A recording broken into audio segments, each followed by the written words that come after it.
is Matthew and this is Six Waters. In today's video we'll be doing a red start stop button install. So there's two ways of doing it. Either you could take out the whole piece over here, or you guys could use the sticky clay, which I got in my package, which you put onto the start stop button over there for about 30 seconds to a minute, and from there you'll pull out on it, it'll remove it, and you'll put in your red start stop button. So let's get into it right now. See, now once the start stop button is removed, now you guys could just insert the red one as follows. So you just want to line it up the way you like. I'll try to put the camera here so I could show you guys.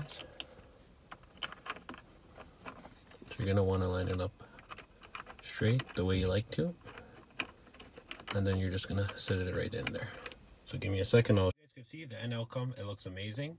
It feels and looks like OEM, as it does in the M competition vehicles that come already with the pre-installed red start stop button. It's a little feature, but it definitely makes the vehicle look and feel totally different. So if you guys did enjoy this video, make sure to please leave a like, comment, subscribe, and we'll see you in the next video. Peace.